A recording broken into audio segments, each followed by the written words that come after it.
Zaila dirudi Xutagar taldearen eta Amaia Zubiriaren artean antzekotasunik topatzea. Baina bada batzen dituen ezaugarri bat. Arrotzak izan dira. Arrotza Amaia gizonezkoen neurrira eginiko mundu batean ahots propioz agertu nahi izateagatik. Eta arrotza Xutagar punk doinuak nagusi ziren garai batean heavy metala egin nahi izateagatik.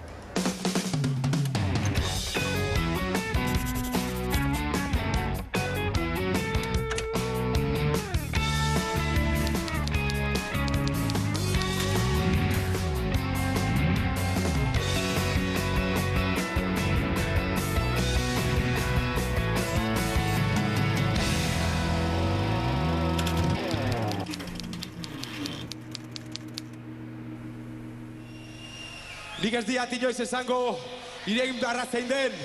Nik aspaldi egin nian aukera!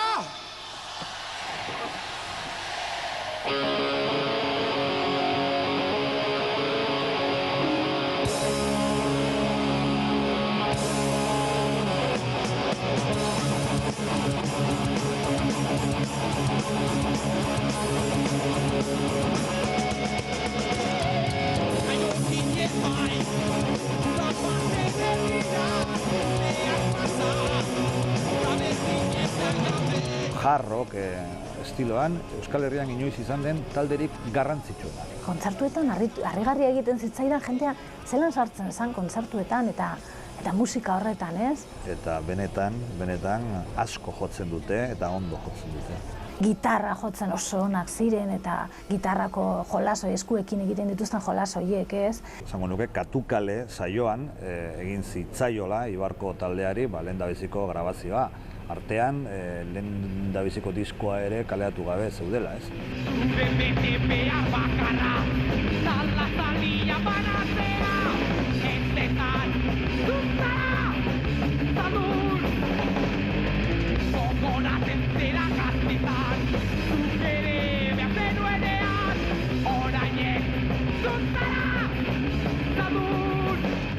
Mila 1987an sortu zen Xutagar taldea Eibarren, eta euskal musikaren panorama irauli zuen. Heavy metala ezaguna zen gurean, baina inork gutxi pentsa zezakeen euskaraz egin zitekeenik. Punkak gogor jotzen zuen, baina eurek argi zuten. Heavy metala egin nahi zuten. Bi maketa eta jendearen ahozagokoak ireki zien bidea. 1981an Jaiotze basatia lehen luzea kaleratu zuten. Eta basatia izan zen sorrera. Lehen diskorretan, Jotake, Begira eta Mari himno bihurtu diren kantak sartu zituzten. 25 urte luzeotan, estilo aldatu badu ere, Xutagar taldeak ez dio heavya izateari utzi.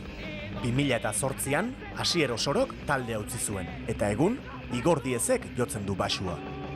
Estudioko 9 disko kaleratu ditu taldeak, eta 10garrena labean dute bero-bero ateratzeko prest.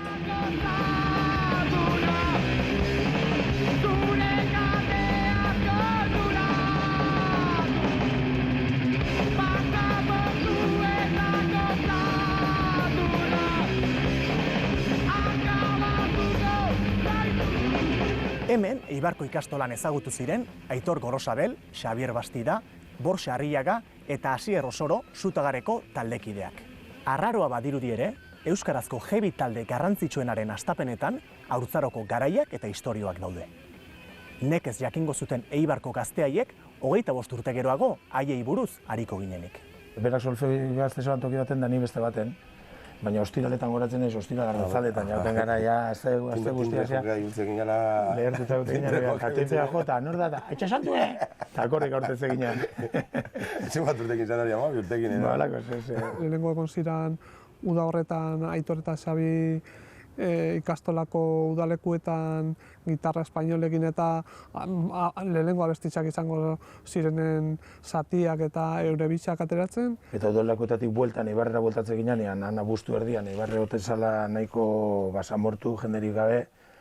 Etortzen ginen kriston bajoiakin, triste eta orduan, nik harrapatzen eman beti, eta venga, guazen gelditzak gitarra jotzeko, zer hor postasun apur bat topatzeko egun haietan, eta hor barreman hor sakondu zen. Gaur amets egin dut gure arbasoekin, beraiekin mintzatu gara. udako arratsalde luzeak arindu nahian, gitarra jotzeko elkartzen ziren Aitor eta Xabi. Taldea sortzeko ordea beste bi kide behar zituzten. Eta Asier Osoro eta Borja Arriaga gelakideak elkartu zitzaizkien. Hemen, Asierren aitaren tailerrean egin zituzten lehen entseguak. Tailerreko eskina baten, lehenengo balde batzuekin eta pentsau orduan ze instrumento eta eukitzen dituen, ez geneukan ezer. Taperarekin gauaren lasain.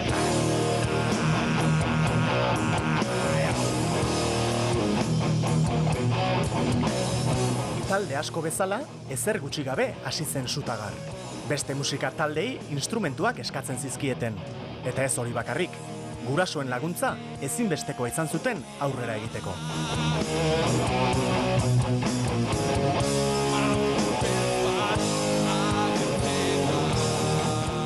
Ez genuen afinadore bat. Goratzen ez ginela afinatzen, Aitor ez zen josu bizorra toku tan, indabetako lan, Izin izan egon beti gitarrak eskatzen da, zazen. Osta, erozuko ez da zuen gitarra bat, ez beti nahi gitarrak eskatzen.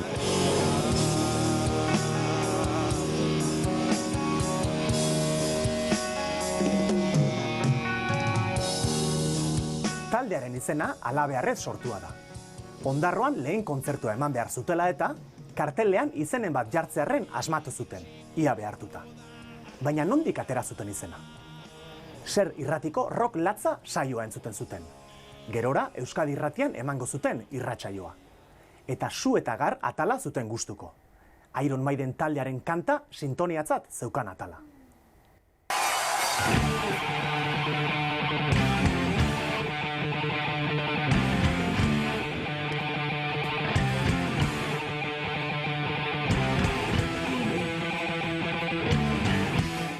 Orduan bazegoen Euskadi Irratian irratsaio bat rock latza, epitzezen eta gero Su eta Gar izan zena. Tarik Su eta Gar epitzezen da, bueno, hortikan eta punto genuan Su eta Gar.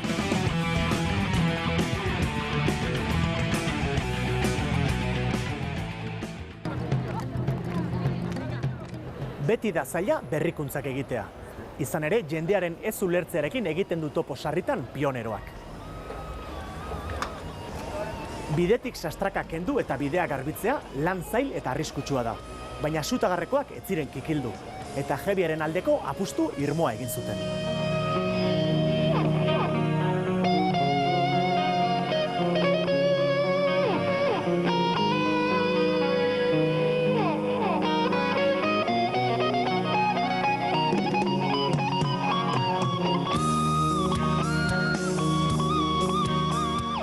Eta nolatan heavya?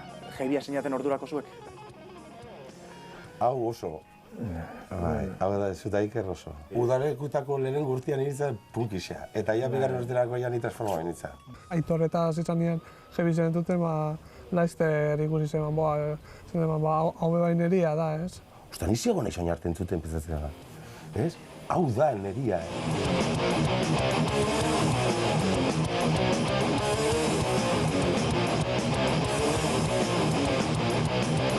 Jendea kanpotik ikusten gintzuan, gu benetan ginena baino heavy xauak. Zeni goratzen naiz, Ikerrekin komentatzen, igual berak esatez ez dela alako baten gure artean filosofatzen da, baina zer. Zu heavy zara, berak deneri galdetu zestan, ez?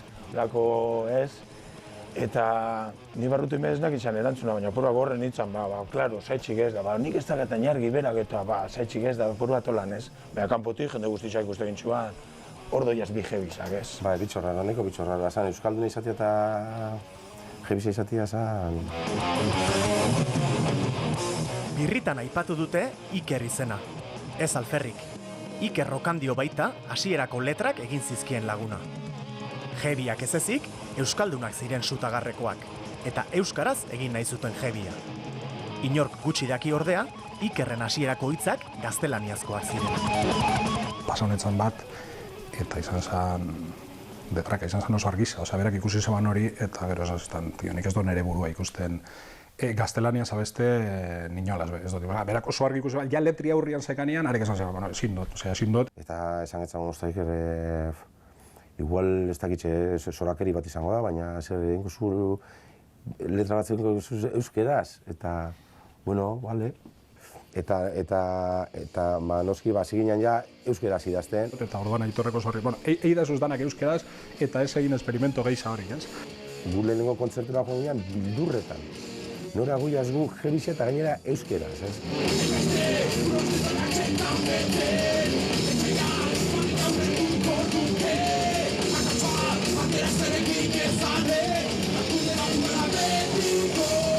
Jebia egin nahi zuten beraz, eta gainera euskaraz. Horretan ez zegoen dudarik. Eta entzulek, zer pentsatuko ote zuten entzulek esperimentu hartaz? Lehen maketa atera orduko jakin zuten Eibarko mutilek erantzuna. Nik uste dut, 1000 ale atera genditxuela, eta izan zen, desagertu inzia. Eta hori Basamoto, Saluna, Mari, Jotake, baina oso abesti esanguratsuak izango diranak gerora, ez? 1980ean Mikel Laboaren omenezko Cherokee diskoan parte hartu zuten ordura arte ez ezagunak ziren Sutagarrekoek. Eta konpainia bikaina izan zuten disko hartan. Tapia eta Leturia, Bap, Emeak, edota Negu Gorriak esate baterako. Nekez pentsatuko zuten gazteaiek Aikamutil kantaren bertsio hark horrenbeste ospe lortuko zuenik.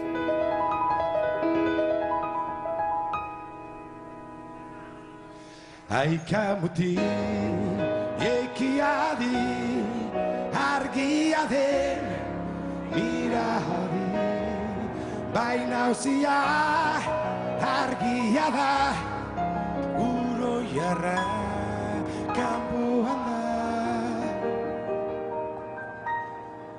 Aikamutil LPa zan eta aldea eta B aldea zuen, ez ba, aldeko lehenengo abestia zan guria. Gu zabaltzen genuen disko hori. Eta hor izan zaina beste boom bat.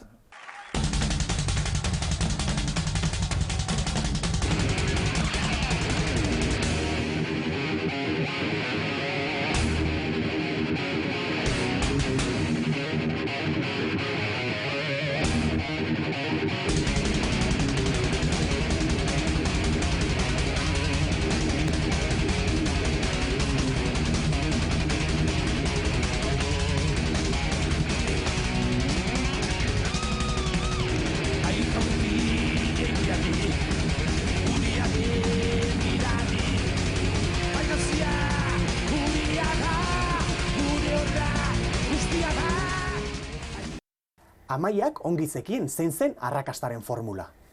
Eta Sutagarrek ere jakin bazekien zein zen heavy metalaren formula. Zeintzu dira ordea heavyaren osagaiak. Alde batetik noski tximaluzeak.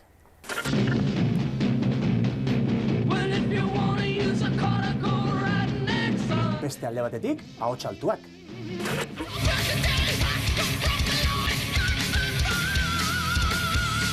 Nola ahaztu baladak.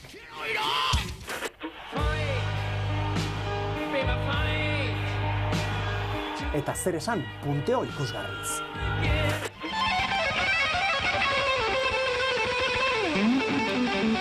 Heavy ez litzateke heavy izango ordea, normalean ezkutuan egon ohi den bateri joleak solo ikusgarri horiek egingo ez balitu.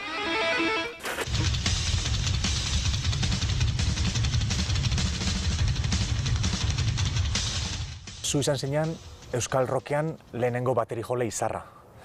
Nola lortu zenuen eskenatokian atzean egonda hainbeste nabarmentzea? Bueno, hori izarrena eta ez dakit, bi bonboekin eta pizkaten nahiko espektakularra eta gelditzen ziren olako baterizak eta hori esan ikusten ordurat eta...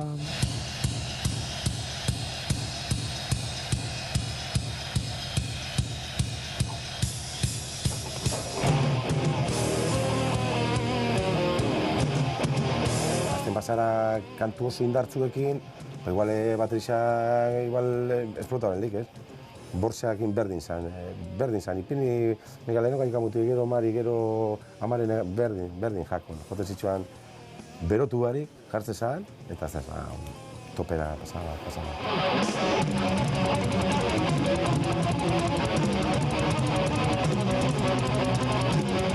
Nik uste dut, musikia holan bizi duzunaren benetazko egia jendia nabaritzen duela, ez?